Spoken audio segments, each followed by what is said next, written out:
Yeah, hi there. These comments are for my online TOEFL course students at the 7-step system to pass the TOEFL IBT. And I'm going to take some time to listen to some of your independent speaking practice tests today. Now, I know some of you guys, you like to listen to me give comments to other students who are also, like you, submitting practice tests at my online course, so you guys can watch some of these videos to see the kinds of comments that I'm giving to other students as they're also working on improving their speaking. Everybody wants 26, right? Okay, so, and these particular comments are for Kavi, so I'm going to go ahead and talk to her right now.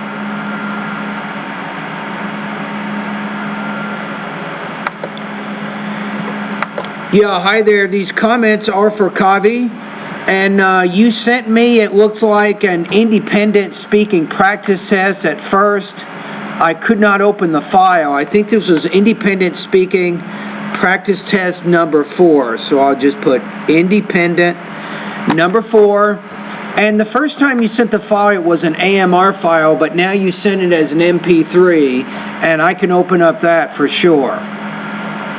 All right, so let's hear how you answer this question, but one more thing before I forget.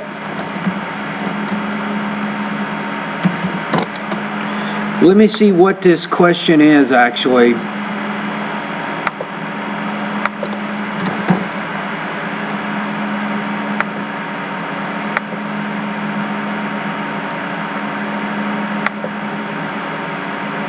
You want to cancel the document recovery? So start recovery. Okay, I'm just opening up some files right here. I apologize. Okay, let's see what we have. Okay, it's simple. So if you were to move to another city, which city would you choose? So this one's asking you to talk about a present impossible situation, which means you want to use the simple past, I think, to answer this question, and use would. And that gives you the hypothetical. Okay, here we go. If I have to move to another city, I will move to Toronto. Now you said if I have to move, I would. So you're kind of mixing the simple present and the past. I wouldn't do that. So to keep it consistent, say if I had to move to another city, I would move to Toronto. Toronto is a great city to live, work, and leisure. First, Toronto is clean, safe, and lively to raise a family. It has a great public transport system. In addition, Toronto is known for its prestigious schools, colleges, and universities. Now you're bringing up too many different points. You're not giving examples to those ideas. So if you like the transportation system, then take time to develop that topic before moving on to another point. For example, education. So remember, when you bring up a reason or an idea, you want to take some time to develop that specific point. Also offers many leisure options such as proximity to Niagara Falls, Sears Tower, and Theater District. More importantly, it is cosmopolitan and multicultural in nature. Too many ideas. Therefore, Toronto is the best city in the country to have a good work-life balance. Okay, what if you just said this? What if you said, if I had to move to another city, I would move to Toronto because of its educational opportunities and its excellent transportation system? How about just those 2 points? Then you take maybe 15 or 20 seconds to talk about the educational benefits of moving to Toronto. And once you've done that, then you talk about the transportation benefits of moving to that city, how it makes it easy for you to move around. And that's it, right? So that would give you would be taking a little bit more time, I think, to develop your points. Okay, so now, let me go ahead and click on the rubrics for the independent speaking task so I can give you a score here. Yeah, you have a pretty good sense of how to organize your ideas, but you're just not developing your topics enough. So you did too many things. You tried to do too much in 45 seconds. So what you can learn from my comments today, and remember to keep a speaking journal, limit your focus. That is the key for you to make sure you're not talking about too many different things. Okay, your score here, I think some topic development, some minor language use issues. With delivery, you can work on your intonation. If you want to work on that, you can go to pronunciation lessons 36 through 40, right? So I'm going to put you right now at about 2.6 out of 4 or 20 points out of 30 on this practice test.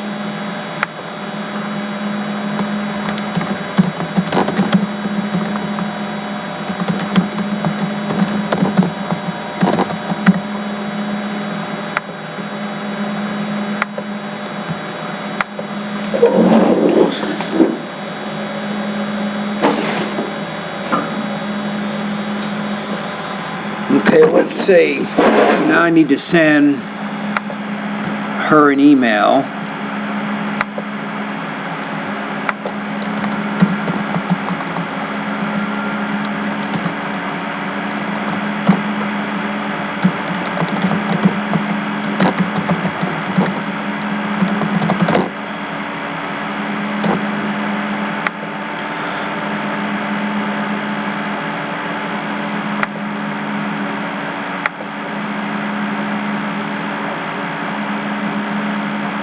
Here we go.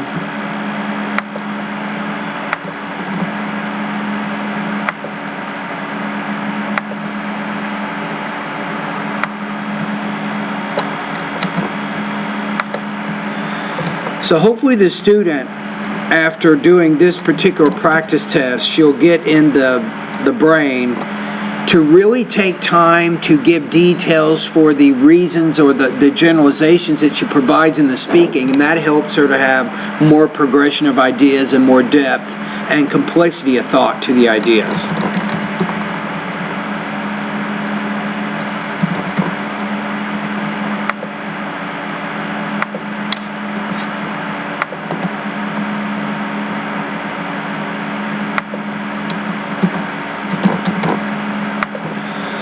Okay, I just emailed my comments to this student.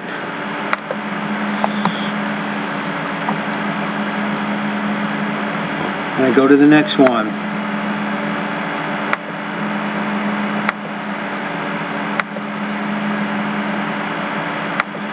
Okay, that one's done.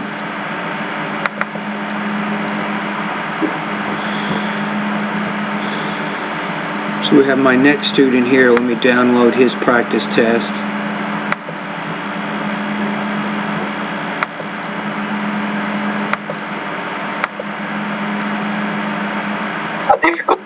Here we go. Yeah, hi there.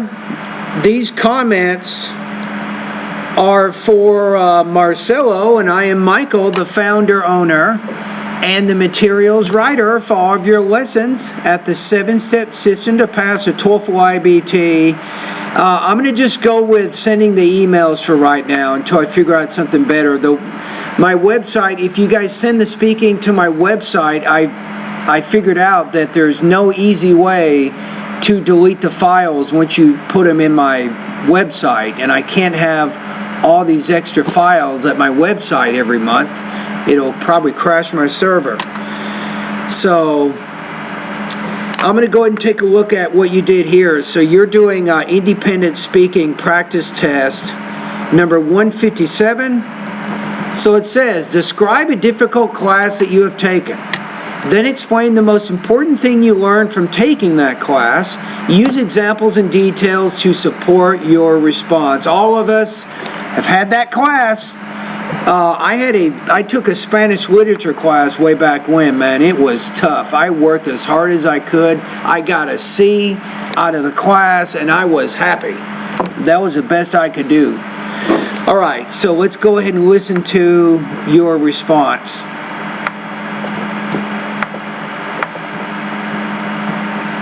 Okay, here we go.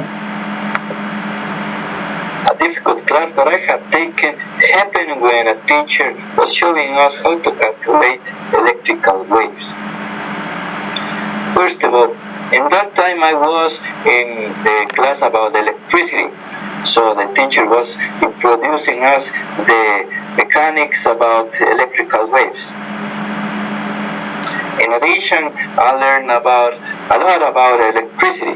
For example, I learned that we have in our houses altered current instead of direct current. Overall, that's why that class was a difficult one, and I learned a lot about it. Okay, so let's A go. difficult class that I have taken. Let's go back to the actual question here. So explain the most important thing you learned from taking that class. You didn't really develop the idea.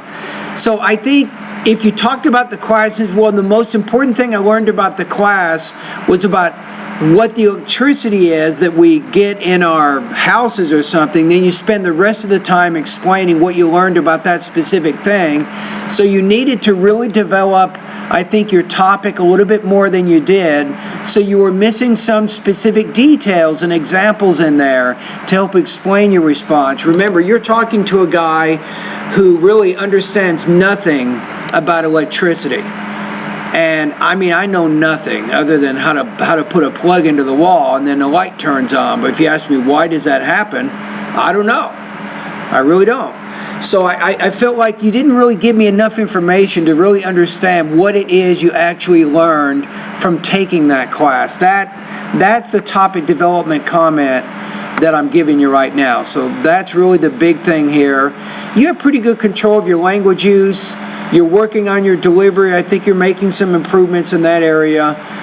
I'm going to put you at about 2.83 out of 4. 22 points out of 30 on this practice test because of some problems with or limitations with topic development.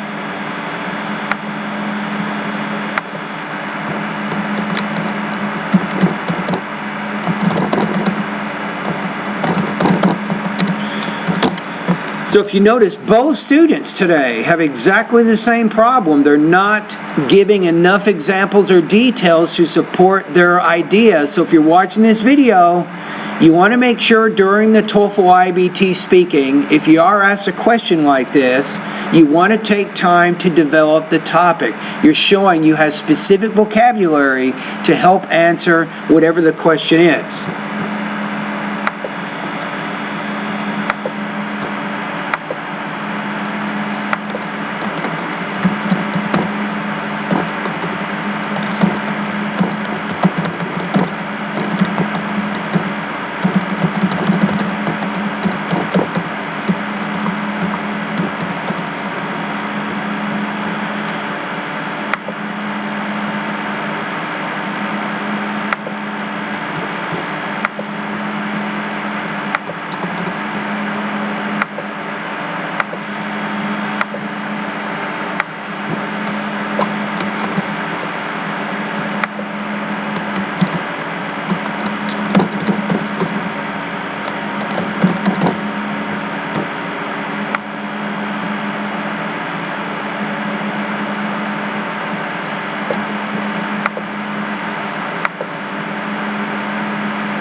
Okay, now I'm sending my comments to him.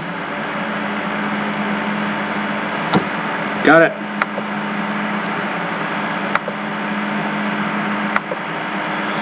And I have one more to do today.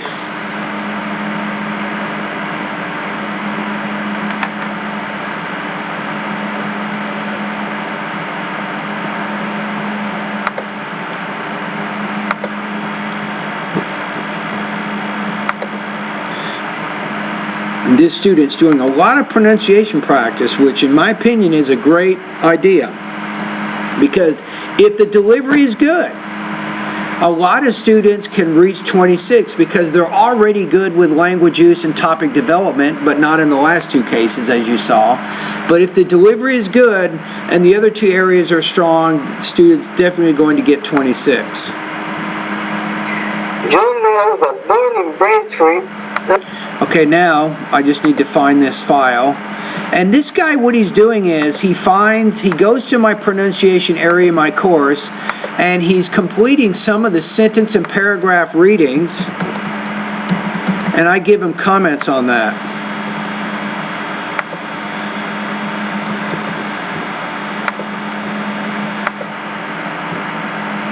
That's exactly what I'm going to do right now.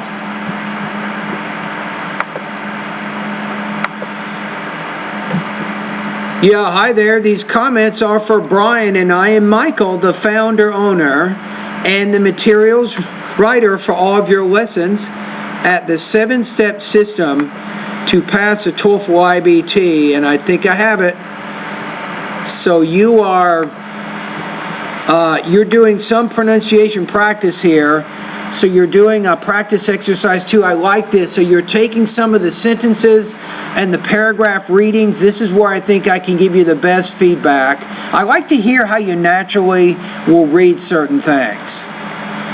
So you're paying attention to consonant sounds, I guess, right, in this particular lesson. So let's see how you do. And part of my job will be to give you comments.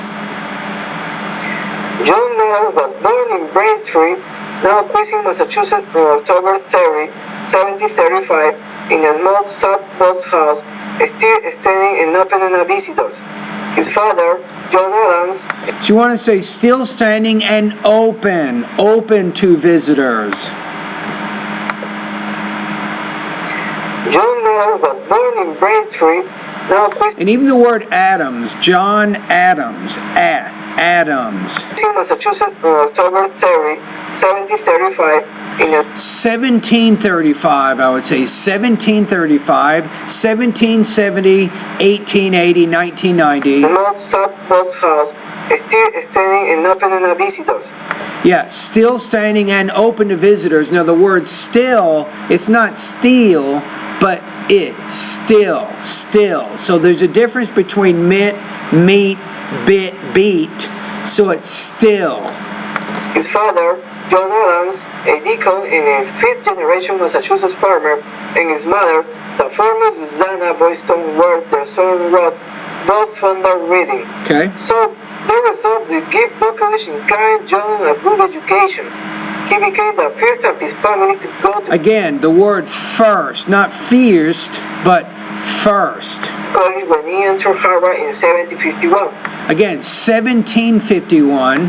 There, and this his father used of intensive reading while he taught school and he studied law in Now, when you say the word taught, the T, you need to pronounce that with a little more air. While he taught school, Worcester and Boston. He mastered the technicalities of his the technicalities, profession and the literature and learning of his days. By 1762, when he began 14 years of increasingly successful legal practice, he was well informed, ambitious, and public spirited. yeah, and the word is ambitious. Not ambitious, but ambitious. So be careful about that. Overall, I think you're okay on that. I would practice it a few more times to get a little more comfortable reading that paragraph, but overall, I think you're doing okay, and move on. So I look forward to listening to you tomorrow.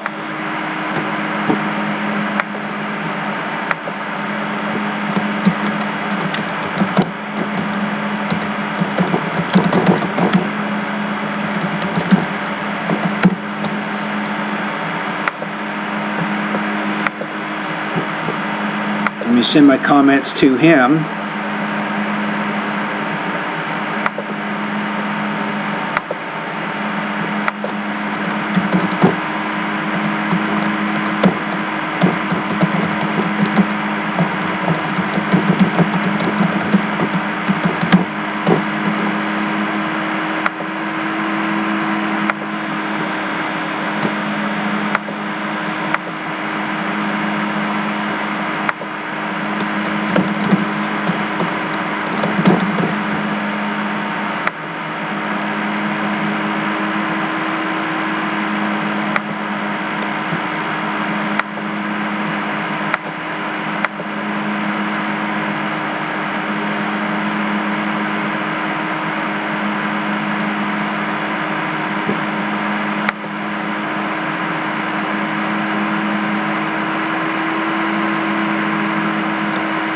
Okay, there we go.